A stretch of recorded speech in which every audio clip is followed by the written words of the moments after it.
자, 그런가 하면 민주당의 이 대선 경선에 참여한 여론조사 기관 업체가 논란에 휩싸였습니다. 비명 행사 업체가 또 들어갔다라는 논란인데 오늘 동아일보, 국민일보 보도 등을 따르면 민주당 선거관리위원회 대선 경선용 여론조사 업체 4곳이 선정됐어요. 그런데 여론조사 업체 A사가 포함이 돼 있습니다. 문제는 지난 총선 공천 때 비명 행사 논란이 일었던 업체와 대표이사가 동일한 회사다. 그러니까 이름만 바꿔서 참여시킨 거 아니냐라는 논란이에요. 비명계 인사, 불공정 논란 업체를 아무런 진상조사 결과도 없이 또 넣었다. 이름만 바꿔서 정치적 의도가 의심된다라고 비판을 하고 있습니다. 자, 김동연, 김경수 후보 측 입장도 나왔나요? 김동연, 사실이라면 있을 수 없는 일, 당 선관위 해명 필요하다. 김경수, 사실관계 파악 중이다. 민주당 선관위는 업체명 가리고 무작위 선정했기 때문에 절차상 아무 문제 없다. 라는 얘기가 나오고 있습니다. 당시에도 이 여론조사 업체 논란이 있었습니다. 들어보시죠.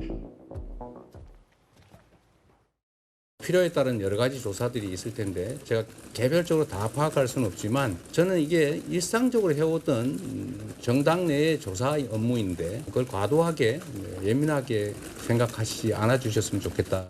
지금 정체불명의 여론조사라든지 하위 20% 이런 문제들에 대해서 정확하게 좀 진상을 파악하고 거기에 대해서 책임도 묻고 해야 된다. 의원들이 아주 울분에 차서 이야기를 많이 했는데 지금 당 지도부가 상당히 상황을 잘못 바라보고 있고 친문이다 비명이다 이런 사람들을 제거하는 것에 골몰하고 있는 거 아니냐.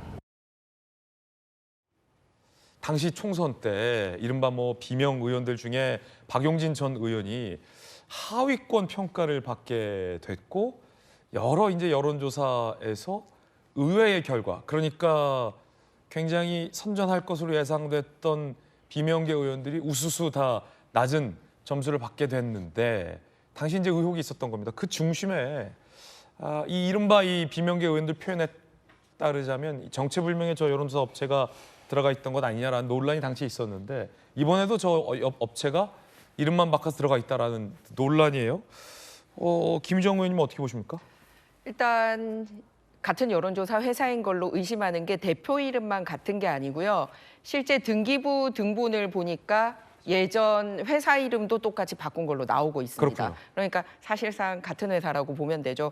그런데 지난번 총선 때 선거 관리를 총괄했던 정필모 선거관리위원장이 이 여론조사 업체 때문에 허위 보고를 받았고 속았다라고 얘기를 하면서 의원총회에서 그 선관위원장직을 사퇴했던 적이 있습니다. 선관위원장직을 던졌었죠. 네, 그러니까 그냥 개개인의 의원들의 이 항의나 비판 정도에서 그치지 않고 선거관리 전체를 담당했던 민주당의 핵심 위원장이 그만둘 정도로 굉장히 문제가 됐었다라는 겁니다. 그러면은 그 이후에 해결이 잘 되었느냐? 당시 이재명 전 대표가 이 부분에 대해서 조사를 하고 처리를 하겠다라고 발표를 했거든요. 근데 지금 총선 끝난 지 오래됐는데 그 이후에 이 사실관계가 어떻게 됐는지 이 업체하고는 어떤 조사가 있었는지 일체 발표를 한 게 없습니다. 그래놓고서 이번에 다시 등장을 한 거예요. 그러니까 사실 지금 이재명 대표 같은 경우는 가만히 있어도 1등이란 게 명확한데 경선 룰을 바꾸지 않았습니까?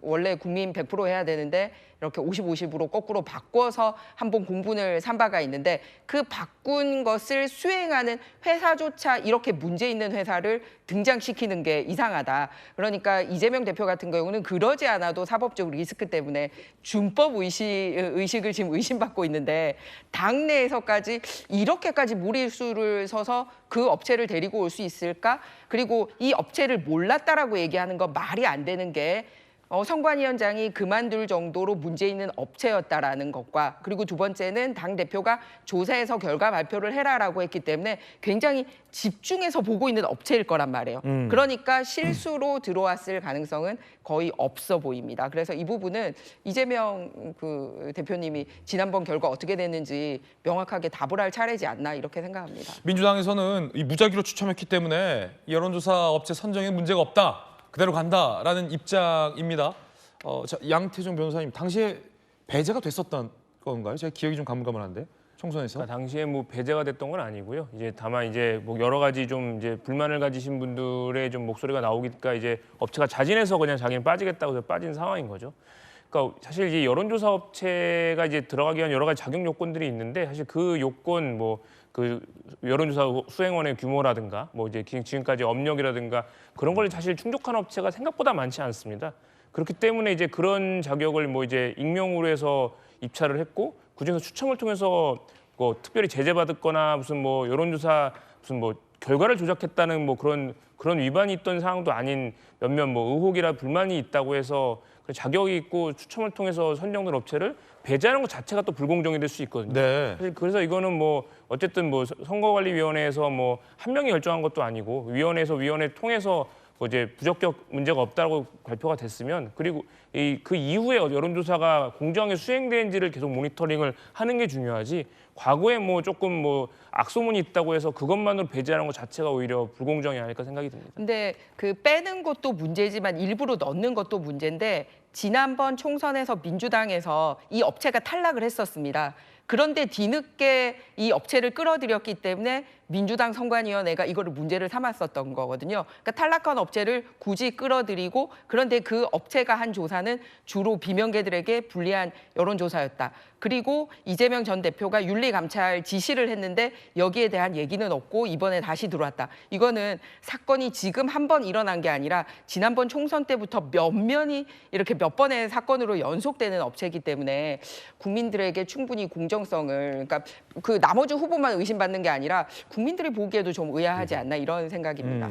네, 제가 다른 차원에서 좀 얘기해 볼게요. 그 대선, 지선, 총선을 거치면서 계속적으로 그 민경욱 전 의원이나 그 황교안 전 총리가 불법 선거에 대한 논의를 계속했어요. 그럼 결국 그러면서 윤석열 대통령이 그 유튜브에 빠져서 선관위에 군대 보낸 거 아니겠어요? 헌법기관에 이러다가 보니까 결국은 정부까지 무너졌어요. 그런데 이제 우리 당은 박용진 의원이나 여러 의원들이 그 당시에 이거 불만 있다 했지만 지금 얘기를 안 하잖아요. 그래서 그 승복을 하잖아요. 그리고 또 두 번째 다시 볼 것은 우리 그 다른 후보들도 이후에요. 만약 그렇다면인데 그런 게 나오질 않았어요. 이거를 네. 과도하게 해석하는 건 더 문제가 있다 이렇게 보고요. 또 그다음에 지금 여론조사 사용으로 보면 엄격한 차이가 있습니다. 2, 3위 후보들하고 누가 2, 3위인지 모르지만 그런데 그런 차원에서 일부러 그걸 업체를 집어넣어서 조작하려고 그런다. 이거는 어불상설입니다. 예, 당시에 이 동아일보 보도를 보면 비명계 의원이 현역인 지역에서 현역 의원을 배제한 채 여론조사를 돌린 게 논란이 됐었던 이 업체입니다. 동아일보 보도에 따르면요. 자, 어쨌든 이 업체 논란도 계속 이어지고 있고요. 민주당에 문제가 없다.